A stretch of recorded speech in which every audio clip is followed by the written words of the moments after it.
সপ্তম শ্রেণীর প্রিয় শিক্ষার্থী বন্ধুরা, আসসালামু আলাইকুম। তোমাদেরকে স্কুল টিউটর চ্যানেলে স্বাগতম। আজ আমরা পড়বো বাংলা দ্বিতীয় অধ্যায়ের প্রথম পরিচ্ছেদ নিয়ে। এই পরিচ্ছেদে যে যে কাজগুলো তোমার করতে হবে সবগুলো কাজগুলো সব বুঝিয়ে দিব। আশা করি তোমরা সম্পূর্ণ ক্লাসটি দেখবে এবং আমাদের চ্যানেলটি সাবস্ক্রাইব করে রাখবে। তাহলে চলো শুরু করি। দ্বিতীয় অধ্যায় প্রথম পরিচ্ছেদ, ধ্বনির উচ্চারণ। তোমরা বইয়ে যে রিডিং গুলো আছে, আমি বলবো ক্লাসগুলো করার আগে অবশ্যই পুরো বই রিডিং পালা করে নিবা। সম্পূর্ণ বইয়ে রিডিং পড়লে ভিডিওটা অনেক লম্বা হয়ে যাবে। আমি যে জিনিসগুলো দরকারি ওগুলো বুঝিয়ে দিব। আমাদের প্রথম পরিচ্ছেদ ধ্বনির উচ্চারণ। বইয়ে 14 পৃষ্ঠার মধ্যে একটা কাজ আছে তোমার জন্য, প্রমিত ভাষার প্রয়োগ। যে শব্দটি প্রমিত হয়নি, শব্দটির প্রমিত রূপ বলতে আমরা যেটা বলি ওটা প্রমিত। এখানে তোমার বইয়ের মধ্যে দুটি দেওয়া আছে, একটা পাটকাঠি আর একটা পাটকাঠি, একটা গইয়া, একটা পেওরা। গইয়া বলতে আমরা এটা আঞ্চলিকতা বলি ঘুইয়া, মানে পেওরাকে আমরা অনেকে বলি ঘুইয়া। এরপরে খালি করে দেওয়া আছে অনেকগুলো, খালি ঘরের মধ্যে তোমরা কি লিখতে হবে। কিভাবে লিখবে? টাহা। টাহা কি লেখা যায়? টাকা। টা হলো প্রমিত হয়নি, আর টাকা হলো প্রমিত রূপ। পোলা, পোলা হলো প্রমিত হয়নি মানে আঞ্চলিক, এটার রূপ হলো ছেলে। মাইয়া, মাইয়া হলো যে প্রমিত হয়নি, প্রমিত রূপ হলো মেয়ে। খাওন, খাওনের প্রমিত রূপটা হলো কি? খাবার। হয়েছে, হয়েছে। খারান, আমরা আঞ্চলিক ভাষায় কি বলি? খারান। ওর প্রমিত হলো কি? দাঁড়ান। হাসা, আঞ্চলিক ভাষায় কি বলি? হাসা। শব্দ হলো কি? সত্যি। এরপর খাইছি, প্রমিত শব্দ খেয়েছি। খাইছি এটা হলো আঞ্চলিক শব্দ, যেটা আমাদের এক এক অঞ্চলে এক ভাষার কথা বলে, এটার প্রমিত হয়নি। খাইছি। কেমনে, এটা হলো আঞ্চলিক শব্দ বা প্রমিত হয়নি।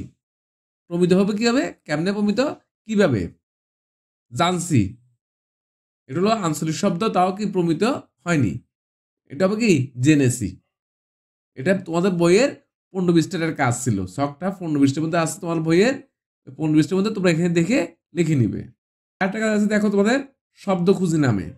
অনেক শব্দ তোমার চারপাশে মানুষ ভিন্নভাবে উচ্চারণ করে, কিংবা প্রমিত শব্দের বদলে আলাদা শব্দ ব্যবহার করে। তোমরা উচ্চারণও হয়তো এরকম ব্যাপার ঘটে। প্রথম কলামে এই ধরনের শব্দ এবং দ্বিতীয় কলামে এর প্রমিত রূপ লেখো। মানে আমরা প্রথম কলামে আঞ্চলিক, যেটা আমাদের রেগুলার ইউজ করে আমরা ব্যবহার করি, সেটা লিখবো। আর দ্বিতীয় কলামে ওই শব্দের প্রমিত শব্দটা লিখবো। এখানে তোমার কি পরিবর্তন হয়েছে তাই সেটা লিখতে হবে। বইয়ের মধ্যে দুটো উদাহরণ দেওয়া হয়েছে। খাইছি, প্রমিত শব্দ খেয়েছি। এখানে কি হয়েছে? উচ্চারণগত পরিবর্তন হয়েছে। কি পরিবর্তন? এটা উচ্চারণগত পরিবর্তন হয়েছে। চঙ্গ, মই, এটা শব্দগত পরিবর্তন। এটা এরপর দেখো পুরি, এটা একটা আঞ্চলিক শব্দ, এটা প্রমিত শব্দ কি? মেয়ে, এটা শব্দগত পরিবর্তন। এটা কি? শব্দগত পরিবর্তন। এরপর কাপাট, কাপাটের প্রমিত শব্দ কি হবে? দরজা। আর এটা কোন ধরনের পরিবর্তন আসছে? এখানে শব্দগত পরিবর্তন, কারণ কাপাট আর দরজা পুরো বিপরীত। দেখো উচ্চারণে পুরো বিপরীত। সাওয়া, এটা প্রমিত শব্দ কি? সন্তান। এটা কোন ধরনের পরিবর্তন আসছে? শব্দগত পরিবর্তন আসছে এখানে। কৈতর, আমরা অনেকে কবুতরে কি বলি? কৈতর। আঞ্চলিক ভাষা কি বলি? কৈতর।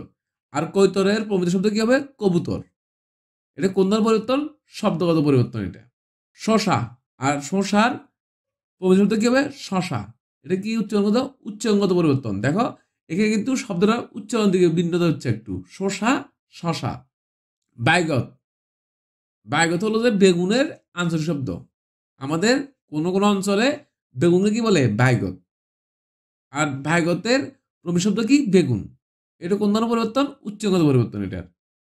মশুরি, আর প্রমিত শব্দ হবে মশারি। কোন ধরনের পরিবর্তন হচ্ছে এখানে? উচ্চারণগত পরিবর্তন হচ্ছে। দলান, প্রমিত শব্দ হবে দালান। আর এটা কোন ধরনের পরিবর্তন আছে? উচ্চারণগত পরিবর্তন আসছে এখানে। খাইছি, প্রমিত শব্দ হবে খেয়েছি। এখানে কি পরিবর্তন আসছে?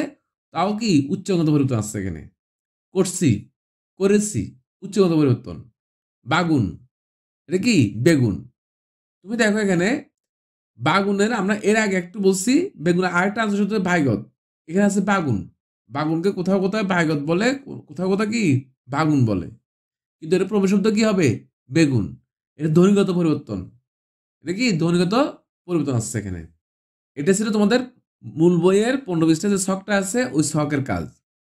আশা করি তোমরা বুঝতে পারছো যে কোনগুলো আঞ্চলিক শব্দ, কোনগুলো প্রমিত শব্দ এবং কি পরিবর্তন হয়েছে। তোমাদের মূল বইয়ের 16 পৃষ্ঠার কাজ। প্রমিত ভাষায় কথা বলি। ঘোষ ও অঘোষধ্বনি। আমাদের গলার ভিতরে শ্বাসনালীর উপর দিকে যে পর্দা থাকে তাকে ধ্বনিদ্বার বা স্বরতন্ত্রী বলে। ফুসফুস থেকে বাতাস বেরিয়ে আসার সময় এই ধ্বনিদের কাঁপে। আমাদের ফুসফুস থেকে যখন বাতাসটা বের হয় তখন ধ্বনিদের কি কাঁপে। কিছু ধ্বনি উচ্চারণের সময় ধ্বনিদের কম কাঁপে, সেগুলো বলে অগজ ধ্বনি। আমাদের কিছু কিছু ধ্বনি উচ্চারণ করার সময় কম কাঁপে, আবার কিছু উচ্চারণের সময় কি বেশি কাঁপে। আবার কিছু কিছু ধ্বনি উচ্চারণের সময় ধ্বনিদের বেশি কাঁপে, সেগুলো হলো গোজ ধ্বনি। তার মানে কি বুঝছি আমরা, যেটা কম কাঁপে, যে ধ্বনি উচ্চারণ করার সময় কম কাঁপে সেগুলো অগজ ধ্বনি, আর যেটা বেশি কাঁপে সেগুলো কি গোজ ধ্বনি। যেমন ঘ, ঘ, উম এই শব্দগুলো উচ্চারণ করার সময় কি আমাদের বেশি কাঁপে। ধ্বনি দ্বারা বাহির থেকে গলায় আলতোভাবে দুটি আঙ্গুল রেখে ধ্বনিগুলো উচ্চারণ করলে গোজ ধ্বনি অগজ ধ্বনির পার্থক্য বুঝতে পারবে। তুমি নিজে বুঝতে পারবা, তুমি যখন উচ্চারণ করবা তোমার দুটা আঙ্গুলে গলার নিচে, তোমার একদম মুখের নিচে গলার উপর অংশে হালকা টাচ করে রাখবা। টাচ করার পরে তুমি উচ্চারণ করবে, দেখবে তুমি নিজে বুঝবে যে কোন সময় তোমার বেশি কাঁপে, কোন সময় তোমার কম কাঁপে।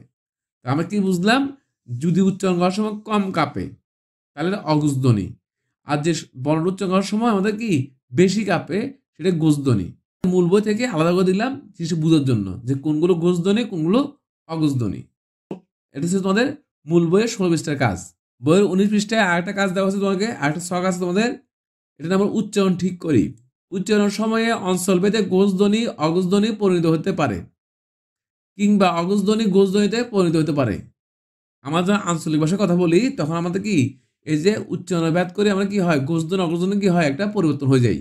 আবার অল্প প্রাণ ধ্বনি বদলে মহাপ্রাণ ধ্বনি হয়ে যেতে পারে। কিন্তু মহাপ্রাণ ধ্বনি বলতে অল্প প্রাণ ধ্বনি হয়ে যেতে পারে।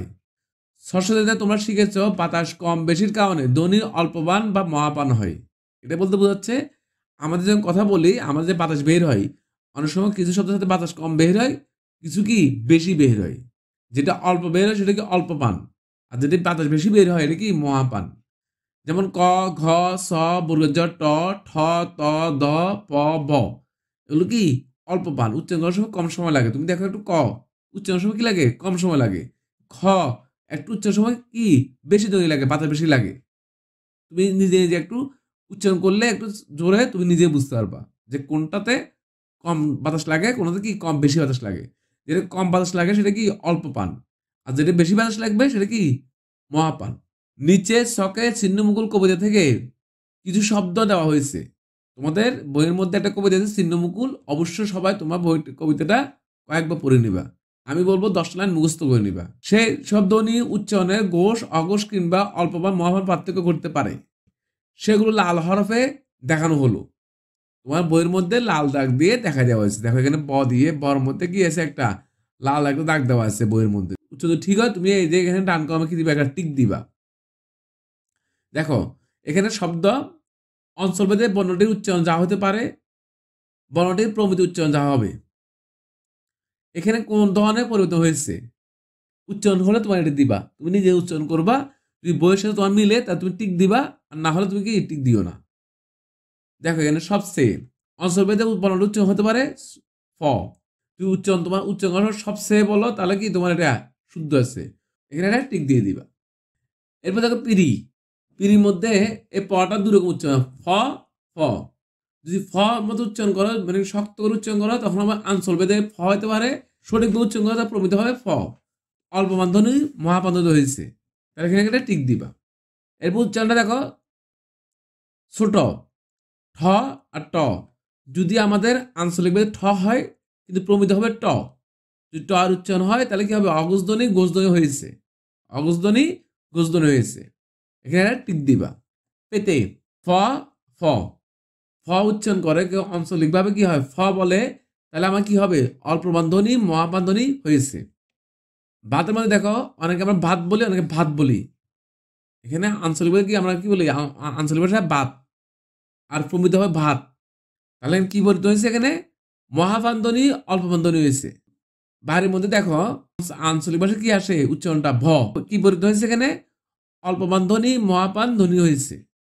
তোমার সঠিক হয় এখানে টিক দিয়ে দিবা। এরপর সাথে দেখো গুছেছে, আঞ্চলিক হবে গুছেছে, শুদ্ধ উচ্চারণ করলে সটা কি হবে অল্প বান্ধনী হবে, গোষ ধ্বনি অগোষ ধ্বনি হয়েছে। এই যে ধ্বনিটা গোষ ধ্বনিটা কি অগোষ ধ্বনি হয়ে গেছে। পুতি মহাপান হয়ে যায় তখন হবে আঞ্চলিক, আর যদি অল্পবান হয় তখন হবে কি প্রমিত। এই জন্য তোমার সঠিক হলে তুমি কি টিক দিবা। এরপর শব্দটা দেখো আদার। আনসারতে কি বলি আমরা? আদার। দটাকে ছোট দ মানে অল্প মান উচ্চারণ করি, কিন্তু প্রমিত হবে আদার। এটা মহাপান। হ্যাঁ, মহাপান ধ্বনি অল্প মান ধ্বনিতে হয়েছে। ঘর, আনসারে কি হল? ঘর বলি, প্রমিত হবে ঘর। এখানে মহাপান ধ্বনি অল্প মান ধ্বনি হয়েছে। সাবি, কি পরিবর্তন আসছে? অল্প মান ধ্বনি মহাপান ধ্বনি হয়েছে। এরপর সাদ, মানে গোজ ধ্বনি অগোজ ধ্বনি হয়েছে। তোমরা এগুলো নিজে নিজে অনেকবার প্র্যাকটিস করবা, সঠিক উচ্চারণ করবা, উচ্চারণ করে তোমার নিজে বুঝতে পারবা। এই পরিচ্ছন্ন যে কাজগুলো আছে আমি চেষ্টা করছি খুব সহজে অল্প সময়ের মধ্যে তোমাদেরকে সবগুলো কাজ বুঝিয়ে দেওয়ার জন্য। যদি তোমরা সবগুলো যদি বুঝে থাকো অবশ্যই আমাদের সাবস্ক্রাইব করবে এবং বন্ধুদের সাথে শেয়ার করবা। আজ এতটুকুই। সব ভালো থাকবে। আল্লাহ হাফেজ।